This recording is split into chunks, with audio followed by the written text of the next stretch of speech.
Gravando lá para os membros da Escola Popular de Psicanálise Brasileira, João Guimarães Rosa, Seminários Psicanalíticos Jacques Lacan.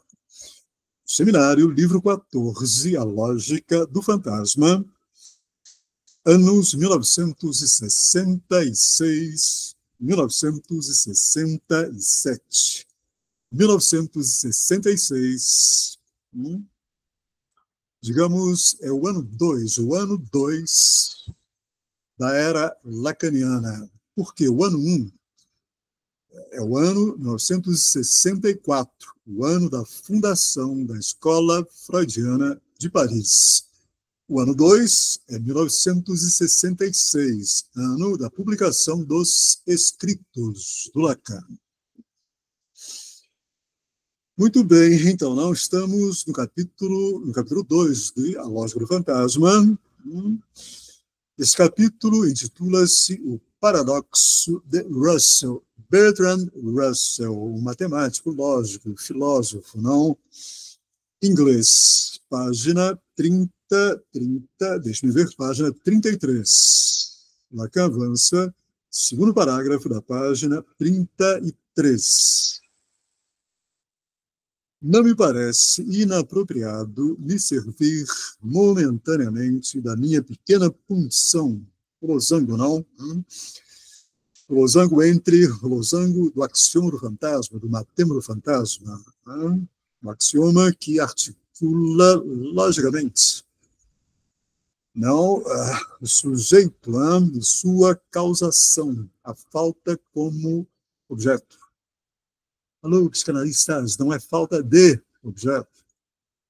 Falta de objeto é para filósofos, para a ontologia, para a metafísica, para a fenomenologia, enfim. Não, para nós, analistas, o objeto A é falta como objeto, causação de desejo.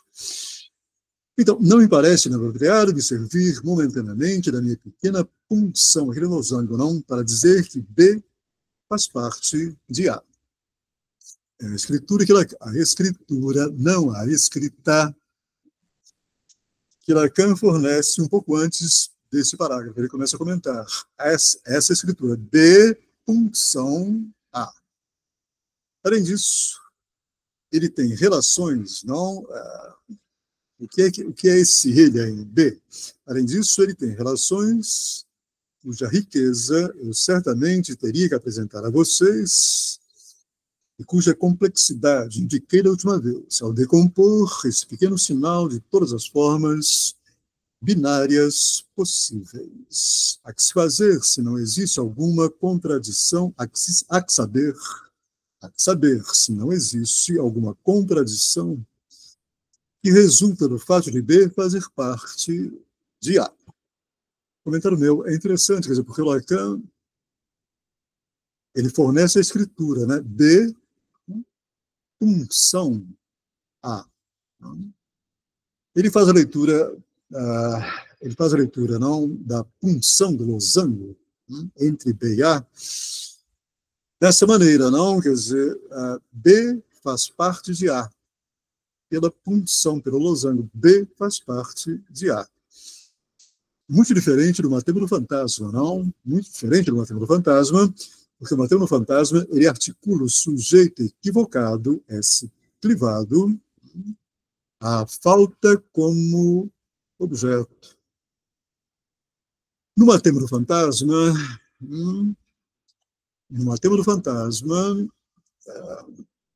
o sujeito equivocado, S privado, o sujeito da estrutura, ele não faz parte da falta como objeto.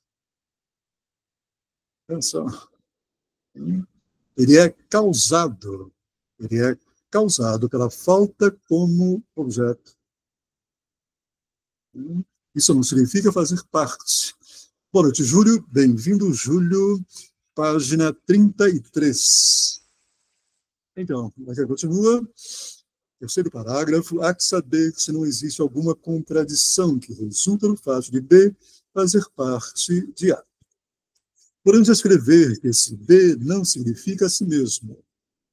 Seria, portanto, um significante, mas, ao fazer parte do universo do discurso, tem uma especificação que se pode escrever como B faz parte de si mesmo. Está claro que se coloca a questão, B faz parte de si mesmo. Podemos escrever que esse B não significa si mesmo. Comentário meu, estou comentando, se B não significa si mesmo, ele seria, no condicional, um significante. Mas, aqui continua, ao fazer parte do universo do discurso. Portanto, ele está chamando, na escritura que ele forneceu, ele está nomeando o A de universo do discurso. B punção A. B faz parte do universo do discurso. Mas, ao fazer parte do universo do discurso, tem uma especificação. Se pode escrever como, dois pontos, uma questão. B faz parte de si mesmo. Está claro que se coloca a questão. B faz parte de si mesmo. Vamos avançar. Espero que haja aqui muitos que saibam que o funcionamento do conjunto não é rigorosamente sobreponível ao da classe, mas que tudo isso, em sua origem, deve se enraizar no princípio de uma especificação. E a noção de especificação aprendemos a distingui-la em muitas variedades lógicas. É desse modo que nos encontramos aqui diante de algo cuja afinidade com o que lembrei da última vez, a saber, o paradoxo de Russell, deve ressoar em seus ouvidos. Se anuncio aqui, nos termos que nos interessam, a função dos conjuntos, é na medida em que ela faz algo que eu ainda não fiz. Mas não estou aqui para introduzir isto. Trata-se, para mim, de mantê-los em um campo que, logicamente, está aquém disso.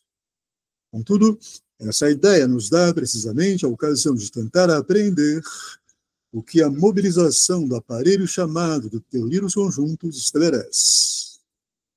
Não apenas essa teoria se apresenta hoje como absolutamente original em relação a qualquer enunciado matemático, como também a lógica, na sua visão, nada mais é do que aquilo que o simbolismo matemático pode aprender. Em suma, a função dos conjuntos seria também o princípio do fundamento da lógica. É exatamente isto que coloco em questão. Se existe uma lógica do fantasma, se, incondicional, se existe uma lógica do fantasma, para a psicanálise, é porque ela, a lógica do fantasma, é mais fundamental que qualquer lógica que aflui nos cortejos formalizadores em que ela se revelou tão fecunda na época moderna. Isso é importante para nós, não? Como Lacan está finalizando, 2, 3, o quinto parágrafo da página 33. Se existe uma lógica do fantasma, é porque ela é mais fundamental que qualquer lógica. Essa lógica do fantasma, atenção, é o que Lacan está tentando destacar na escrita de Freud. Lógica do fantasma, lógica do desejo. Lógica que exibe. Lógica que mostra, exibe a causação do sujeito, da estrutura, pela falta como objeto. A escritura dessa lógica do fantasma, a escritura que não está em Freud, evidente, mas que Lacan está tentando criar, destacar essa lógica na escrita do Freud, para poder dar sustentabilidade discursiva à escrita de Freud. A escritura, portanto, dessa lógica é S equivocado, clivado, sujeito equivocado da estrutura, causado pela falta como objeto. Notação da falta como objeto na lógica do fantasma. Objeto A, pequeno a. Importante quando Lacan diz, não, essa lógica do fantasma, essa lógica do desejo, essa lógica da falta como objeto, essa lógica da causação do sujeito da estrutura, pela falta como objeto, é mais fundamental que qualquer lógica. É mais fundamental, significa, é mais estrutural que qualquer lógica. Mas isso desde, atenção, isso não é teoria. Há uma prática, estou comentando, há uma prática que inaugurou a lógica do fantasma, a lógica do desejo, a lógica da análise. Não existe lógica do sintoma, e sim lógica do desejo. Atenção. Então, não, essa lógica ela foi instituída, inaugurada pela prática analítica. É a prática analítica que inaugurou essa lógica. Lógica do fantasma, lógica do ultrapassamento, aí está. Do sujeito pelo fantasma, pelo objeto A, pela falta como objeto.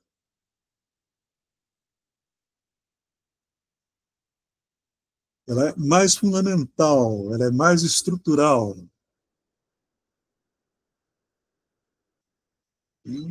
Por quê? Por quê? Por quê? Por quê? Atenção, por quê?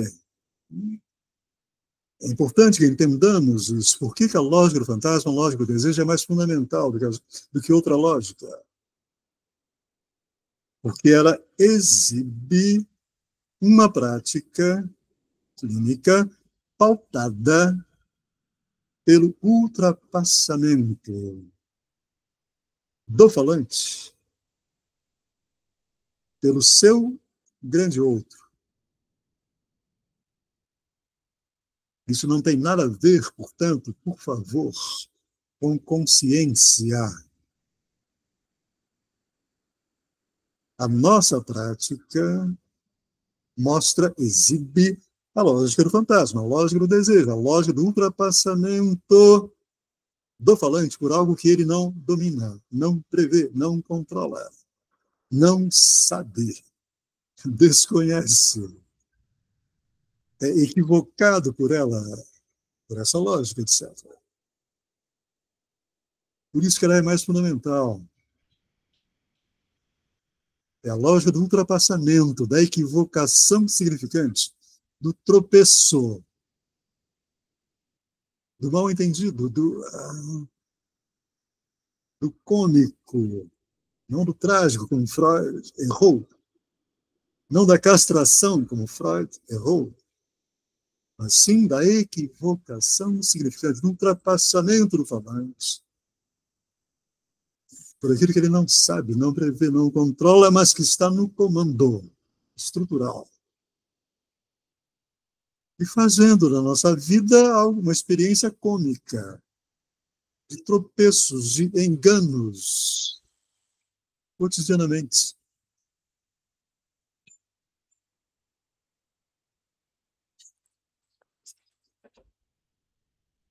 Página 34. Agora, atenção. Vou continuar comentando rapidamente, tá? Paz, tudo isso quer dizer o seguinte, eu acabei de falar. Quer dizer o seguinte, 2 pontos. Paz, paz, P-A-Z, paz sexual, só a dos animais. Entre nós humanos não há paz sexual. Atenção.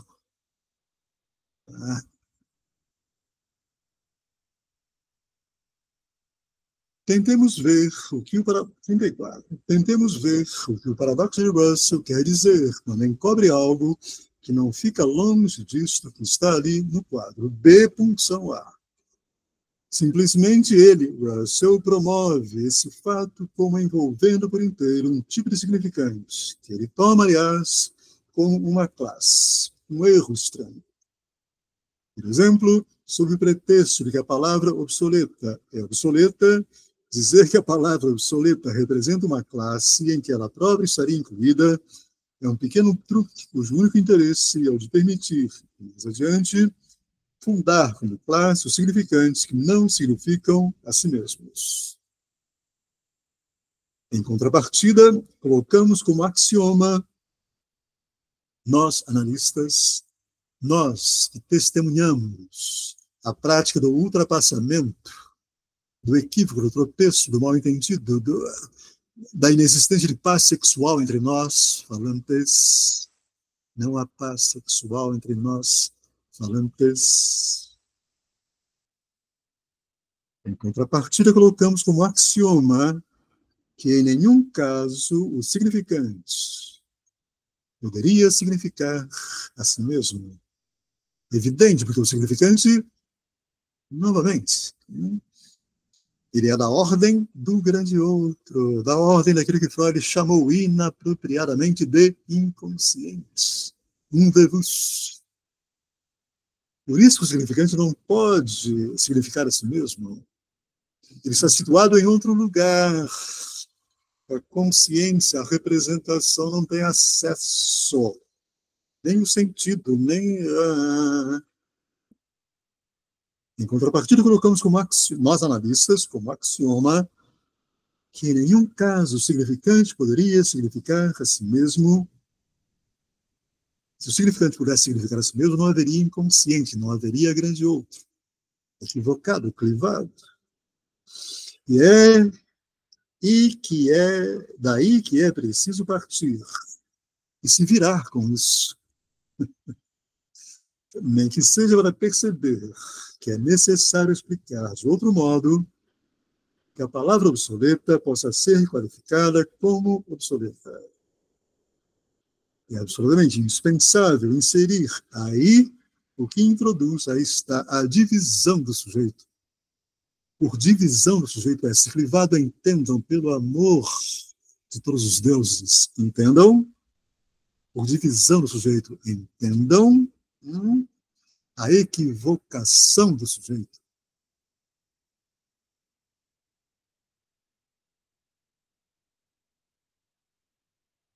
O sujeito, um discurso inconsciente, discurso mestre enquanto discurso inconsciente. O sujeito ocupa a posição verdade da incidência de S1 e S2, da incidência do real de linguagem no simbólico do discurso. O sujeito é, entendo, ele é a equivocação. Ele testemunha, por isso que ele é clivado, uma barrazinha lá. Ele testemunha a incidência do real de linguagem no simbólico do discurso. Ele é a verdade dessa incidência.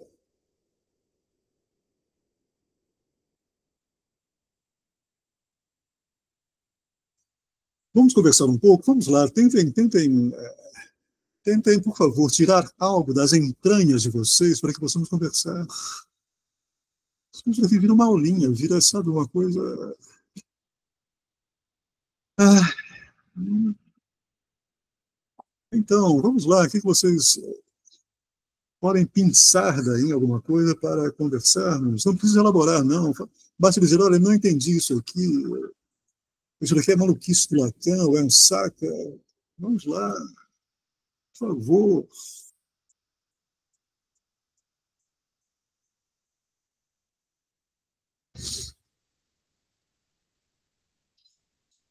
Lacan está aqui brabamente, trabalhando para nos fornecer uma lógica, para nos orientar na análise, para que a análise não seja uma experiência qualquer, selvagem, um vale tudo, ou imaginária, ou representacional.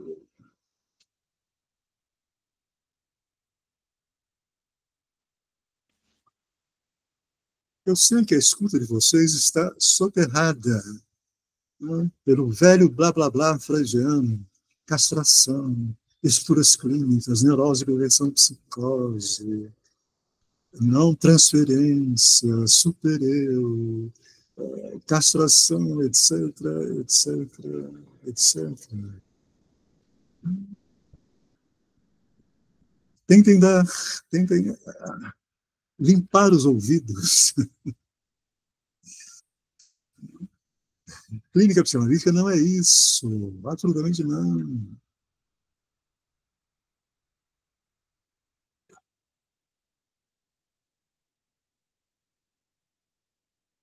Vocês conseguem ouvir na prática clínica, nossa, o analisando lá, ele está falando sem saber o que diz, que que ele está tropeçando o tempo todo, ele está capturado num imaginário representacional, que ele acha que a vida dele é aquilo.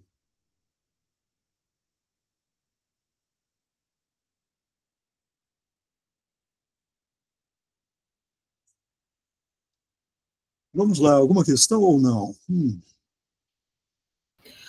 Marcos, quando o analisante chega capturado, né, com esse imaginário, né, dele, então nós, enquanto analistas, temos que ficar atentos justamente com deixar-se falar no sentido desse ultrapassamento. Quando ele se deixa ser ultrapassado, aí a gente pode dizer por algum ato falho, por alguma significante que possa ele mesmo equivocar, e no caso o analista fazer essa equivocação para que chame a atenção disso, em vez de ficar deixando ele ficar nessa representação e se justificando. Então, me parece que assim, a escuta flutuante é nesse sentido, de não ficar presa à representação que esse analisante está trazendo, mas sim ao significante que surge, a esse ultrapassamento que acontece ali no meio daquele discurso que ele está trazendo. Uhum. Uhum. Mas esse discurso que ele está trazendo, ele está sendo trazido pelo discurso, né? Ele não está trazendo, ele está sendo trazido, né? Ultrapassado. Ele está tentando se safar, né? Como podes isso? Ele vai para a via representacional, imaginária. Eu sofro disso, daquilo outro, né? As demandinhas de amor dele, etc. Né? E o fracasso, né, dessas demandas de amor dele. Aí já está, o ultrapassamento já está indo, começa por aí.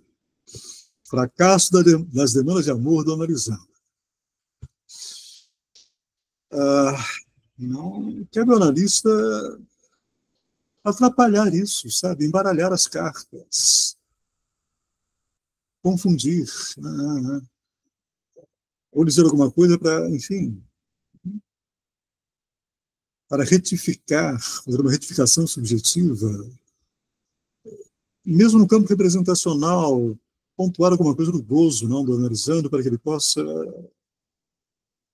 responder de outra maneira, não, que não essa maneira, essa ladainha, esse lamento cotidiano, não, pelo fato, análise é isso mesmo, não, quer dizer, é esse lamento pelo fato de não haver paz sexual entre nós.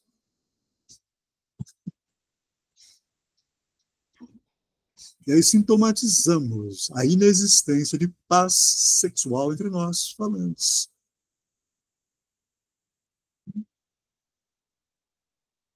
Sintomatizamos, passamos a lamentar isso de N maneiras na análise. Isso vai caminhando, caminhando, caminhando, o analista ele começa a trabalhar aí, né? Para que alguma coisa outra que chamamos falta como objeto, desejo compareça.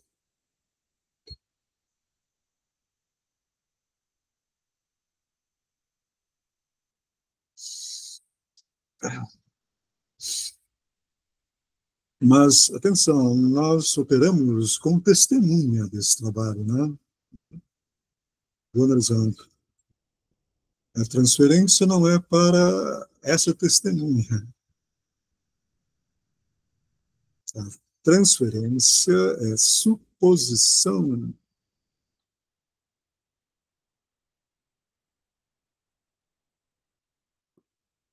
Suposição de saber, não no outro, né?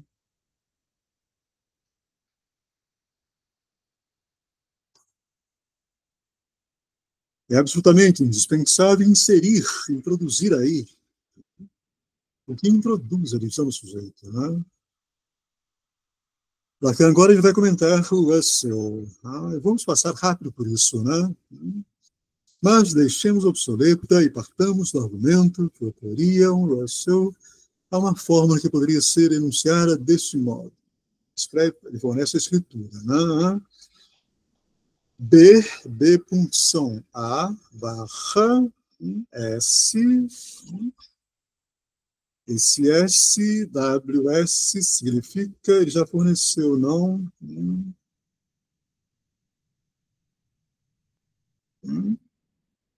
O significante não pode significar a si mesmo, né? Russell marcaria aí algo como uma contradição. Segundo ele, seria de fato impossível assegurar o estatuto de um subconjunto B especificado em outro conjunto A por uma característica tal que um elemento de A não conteria a si mesmo. Para mostrar claramente a contradição que existe em postular a existência do subconjunto B que conteria os elementos de A que não contém a si mesmos, passa a tomar um elemento Y, que passa um elemento lambda, não, que faça parte de B para percebermos as consequências de fazer com que seja elemento de B e não seja elemento de si mesmo. Ele fornece a escritura disso. A contradição se revela se colocar B no lugar de Y, lambda, não? A fórmula opera na medida em que, a cada vez que fazemos B ser um elemento de B, por causa da solidariedade da fórmula, disso decorre que, se B faz parte de B, então não deve fazer parte de si mesmo, e que, se, por outro lado, não faz parte de si mesmo, por conseguinte, faz parte de si mesmo. Essa é a contradição na qual o paradoxo de Russell nos coloca. Trata-se de saber se em nosso registro nós podemos nos deter ainda. Em nosso registro analítico, regido por uma outra lógica, que não é essa lógica russeriana dos conjuntos matemáticos. Trata-se de saber se em nosso registro analítico, pautado pela equivocação significante, pautado pela impossibilidade do significante representar a si mesmo, porque há o fato do grande outro, aquilo que Freud chamou inapropriadamente de inconsciente. Então, trata-se de saber se em nosso registro nós podemos nos deter aí. No mínimo, Lacan está tentando introduzir um ultrapassamento, a equivocação significante. Lacan está tentando introduzir logicamente, a equivocação significante que pauta o grande outro. Pauta, portanto, a nossa vida, os tropeços dela, os mal-entendidos dela. Trata de saber se em nosso registro nós podemos nos deter aí. No mínimo, podemos perceber de passagem o que significa a contradição evidenciada na teoria dos conjuntos, que talvez nos permite dizer como essa é especificada na lógica, ou seja, que avanço apresenta em relação àquela mais radical, a lógica do fantasma, que tentamos instituir, a lógica do desejo pautada pela equivocação significante, pautada por um outro, radicalmente outro. É isso o inconsciente, radicalmente outro. O radicalmente outro, por que o inconsciente é o radicalmente outro? Esse radicalmente outro significa um campo pautado pela impossibilidade de haver estabilização do sentido.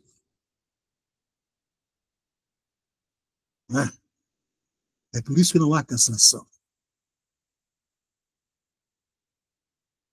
A castração exige a estabilização do sentido, mas não há estabilização do sentido no grande outro, por isso que ele é radicalmente outro. No mínimo, podemos perceber de passagem o que significa contradição, evidenciada na teoria dos conjuntos, o que talvez nos permita dizer como essa é especificada na lógica, ou seja, que avanço apresenta em relação àquela lógica mais radical que tentamos instituir, inaugurar, a partir do ultrapassamento de Freud pela experiência clínica na qual ele estava mergulhado, atrapalhado como um peixe diante de uma maçã. Mas é isso. A contradição em questão, em Russell, no ponto em que se articula o paradoxo de Russell, tal como o simples uso das palavras dos Fornés, decorre precisamente disto que lhes digo. Atenção. O paradoxo de Russell, tal como o simples uso das palavras nos fornece, o paradoxo de Russell decorre precisamente disto que lhes digo. Significa dizer, comentário meu, o paradoxo de Russell decorre do fato de ele estar subsumido, englobado, pautado pela estrutura tal como nós a testemunhamos em análise. A estrutura da equivocação significante. Se eu não digo, nada impede que essa fórmula, mais precisamente a segunda, as escrituras que ele forneceu na página 34. Se eu não digo, nada impede que essa fórmula, mais precisamente a segunda, se mantenha como está escrita, se mantenha escrita. Uma coisa é a fórmula escrita, outra coisa é a fórmula dita. E nada nos diz que seu uso vá se interromper aí. A fórmula puramente escrita, atenção, a fórmula puramente escrita, ela é o que é um nada. Atenção. Quando ela passa a ser dita, ela já está subsumida, englobada, pautada, marcada, ferro e fogo, pela estrutura da equivocação significante. S1 incidente em S2, a verdade dessa incidência é o sujeito equivocado. É uma boa leitura essa, hein? Ao invés de lermos burocraticamente, sujeito barrado. Não, é sujeito equivocado. A barra, aquele sinalzinho lá que transpassa o S, diz da equivocação significante. Isso é fundamental. Decisivo. Lacan, o que digo aqui não é, de maneira alguma, um jogo de palavras, pois a teoria dos conjuntos não tem absolutamente nenhum outro suporte, além do que se escreve como tal. Trata-se de escrever e de manipular. É melhor manejar, não?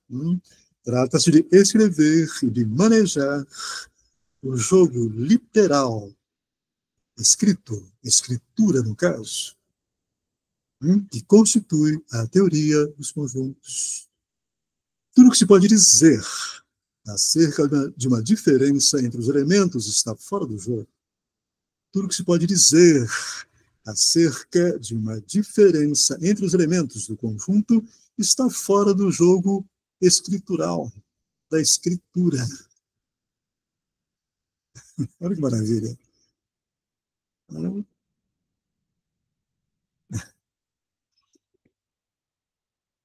Um conjunto pode perfeitamente ser formado, por exemplo, da simpática pessoa. Um conjunto pode ser formado, por exemplo, da simpática pessoa que datilografa o meu discurso, da névoa que embaça esse vidro e de uma ideia que me passou pela cabeça há pouco. Isto constitui um conjunto de 3 elementos, pelo fato de que digo expressamente que não existe nenhuma outra diferença além desta formada, pelo simples fato de que posso aplicar um traço unário a cada um dos objetos que nomeei, cujo caráter heteróclito vocês podem bem ver. A simpática pessoa que datilografa, o discurso Lacan, a névoa que embaça o vidro, a ideia que passou pela cabeça, etc. Nós não estamos à altura de uma especificação assim, uma vez que coloca em jogo o universo do discurso. Eis o que afasta a minha questão do paradoxo de Russell, é a saber que não se deduz nenhum impasse, nenhuma impossibilidade da existência de B, enquanto escrito. E comecei por supor que esse B pode fazer parte do universo do discurso, ainda que seja feito da especificação de que o significante não poderia significar a si mesmo. Se o significante não, comentário meu, se o significante não pode significar a si mesmo, o universo do discurso ele é furado. Ele é uma tapeação, em última instância.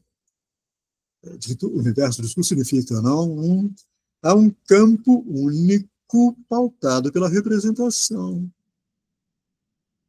Tudo se reduz à representação.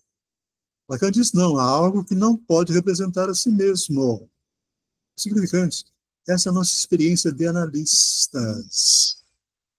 O falante ele é ultrapassado por algo que ele não pode dizer. Aí está. E que o atrapalha. Ele tenta dizer, ele tenta fazer existir a paz sexual entre nós falantes e falha. Tenta novamente e falha. Novamente e falha.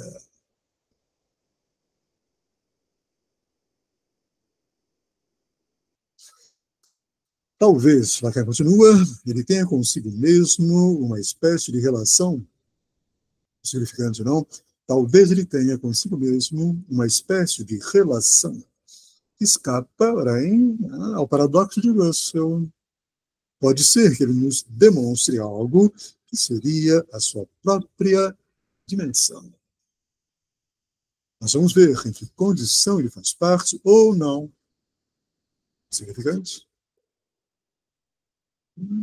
A articulação entre S1 e S2, cuja verdade é o sujeito equivocado, porque S1 fura S2, descompleta S2, nós vamos ver em que condição ele faz parte do significante, ou não, do universo do suposto, universo do discurso. Item 3, página 36, retomaremos na próxima vez. Amanhã, convido-os para estarem presentes. Amanhã, seminário 16, importantíssimo, hein? De um grande outro, aí está, ao pequeno outro. Amanhã. Boa noite a todos, obrigado.